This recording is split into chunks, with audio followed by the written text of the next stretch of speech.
I never draw fan art, but I have gut-wrenching fan art for you today. I, like everyone else, have been taken by storm by the Ekko and Powder episode. I don't know how I felt about the ending of Arcane. It was interesting. It was satisfying, I guess. I'm excited to see what else they do with the different stories. I'm assuming that they're gonna have more League-based shows on Netflix, just not Arcane. Ekko was my favorite character. I loved him. He was so cutie, great character design, love his plans. What's not to love? Jinx is a very well-written, complicated character, not very lovable. But when they showed the episode where it's kind of the alternate reality where Ekko and Powder are together and they live in this really idyllic world, I was like, oh, so sad. So sad that that's not the world that he lives in. Powder's design was so cute. I really love how they showed how she could have been if she had less loss in her life. Also, don't watch this if you don't want spoilers, or like watch with the volume muted if you haven't finished the show. I had never seen it before season 2, so knowing that it was coming out, I watched it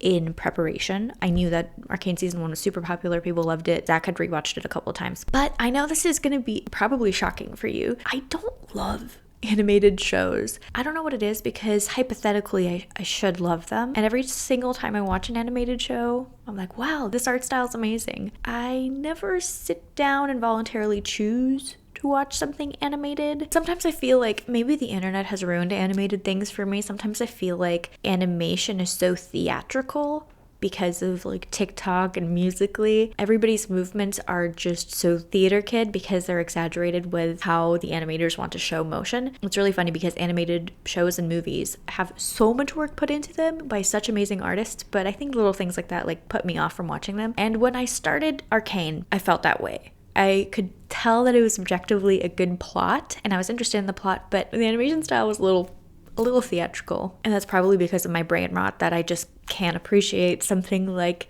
exaggerated animations. But as I watched, the plot was so good, the characters were so complex, funny parts, sad parts, the music, obviously. I played a little bit of League when I was a teenager. It wasn't necessarily for me, but I always was excited for the music videos and the musicians that they worked with. They have such high art budgets where it's really difficult to look away from the beautiful music they commission, art they commission. I wasn't even aware of the crazy backstory to a lot of these characters. So watching Arcane season 1, I was intrigued to really excited for season 2 by the end of the season. And season 2 was also so great, such beautiful art styles. I also liked that both in season 1 and 2 they played with different art styles within the show, so like the watercolors, the stop motion. I thought it was super cool. What I really liked about Arcane was that every character was actually multifaceted. No one was necessarily good or bad. All the bad guys had really sad backstories and reasons for why they were bad, and the good people were always making questionable decisions. I thought Silco was a great villain. Ambessa was a fantastic villain too. I really enjoyed seeing Ambessa's arc throughout the seasons, and I was really excited to see such diverse representation of femininity and women, LGBTQ relationships that actually look realistic, that are really sweet and not just like sad or sappy or forced. I don't draw fan art very often. I used to draw a lot more fan art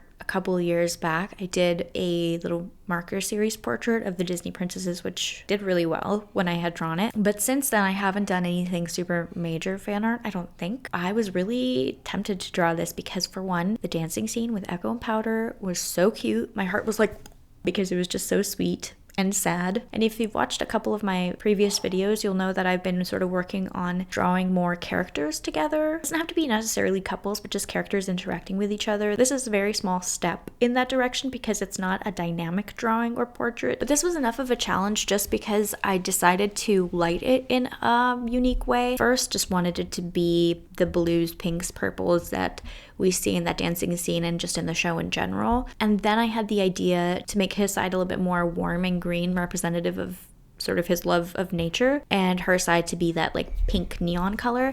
I don't know how successful that is in the end. You'll have to let me know. In general, I'm not like insecure about an end product, but I don't know if it was super successful or not. I might redo my final edits tomorrow or the day after when I look at the drawing with fresh eyes. I don't generally draw very bright. Something this bright will sear into my eyes, into my brain, and I kind of just don't see color properly anymore. So I'm hoping that in the morning, in the next 2 days, I'll still think it's good. Powder aside is super easy. I draw women all the time. She's a very easy character to draw for me. Ekko was definitely more challenging because I don't generally draw men, and working with dramatic lighting on darker skin with this color palette was a challenge for me, a little bit of a struggle. I don't really paint side profiles often, so my process for this piece was a little bit more experimental than just my general drawing processes. I was using that same textured pencil brush instead of a more like soft oil painterly brush to be a little bit more sketchy and more interesting. I've really been enjoying that brush for rendering. It's not as smooth on like rendering all features super smoothly, but it's fun to be able to give drawings a little bit more texture. And I'm proud of the way that I worked on this piece because I was problem solving the whole way. So generally I've talked against this. When you start a painting, you have to love your sketch. If you don't love your sketch, it's not gonna lead to a painting you're gonna love because your foundation is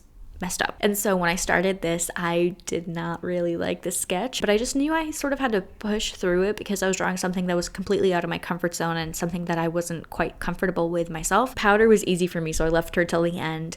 I wanted to make sure that I had Ekko down the way I wanted him to be, and for the most part I do really like the way that he turned out. I really love the end shading on his ear. I think that's really cool, and I love my use of reds in this piece. I don't love the bright light on his face, on the side of his face and neck. I didn't use a reference photo for that lighting model, and I don't know if that lighting is too bright and washes him out, whitewashes him. I really hope that's not the case, but I need to work on this lighting model more / work from reference that has the same lighting model on dark skin. I don't generally struggle with drawing darker skin tones like this. It's just that this lighting model is so experimental and different from what I generally do, which is even focus on more warm tones. And I also went into this without too clear of a plan for the lighting. Knowing Powder and Jinx's colors were very easy, and also knowing that I wanted it to be that cool purple pink color to begin with, I didn't really think out the green, the orange part as much. So let me know if you think it was successful or not, or if it would have been more successful if the whole painting stayed that really cool tone color scheme.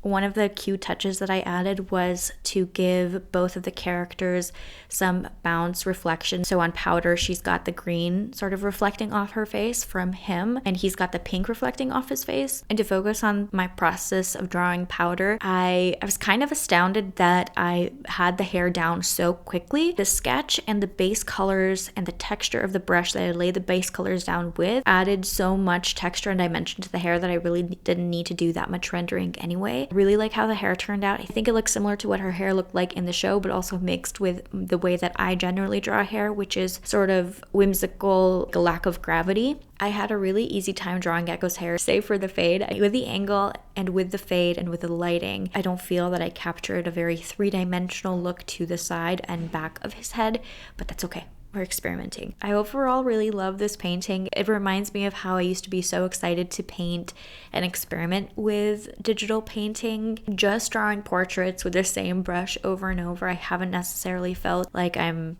experimenting and learning and growing. So trying out new techniques with digital painting and experimenting with multiple characters with different color schemes is making me really excited about what I can create next. The only other fan art that I've made that I've been so proud of, like this one or maybe more, is I drew a still from True Detective Season 1 that I love. Anytime I've posted it, it hasn't really got a lot of attention or traction just because I don't think that's the general type of vibe my audience sees from me, at least. Not that they wouldn't watch True Detective Season 1, but it's very different from my general style and subject matter. Let me know if you want to see more fan art. This really challenged me creatively, and I'm proud of myself for coming up with something like this. What?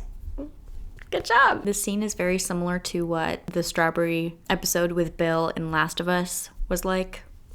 I wonder what that kind of episode is, if there's like a name for it, almost like a standalone movie in a show. But like, what an amazing concept for both Last of Us and Arcane to have one story focused on for just the whole episode, and that's about it. And the last thing about this painting was I had Stromae's song playing on repeat. I'm not going to try to say the French pronunciation, but I had Stromae's song playing on repeat for about an hour and a half as I was painting this to stay in the zone, to stay in the dance scene. And after like an hour and a half, I said I can't be burned out on the song anymore because I Have to love it forever. But it helped me stay in that stop motion dance scene.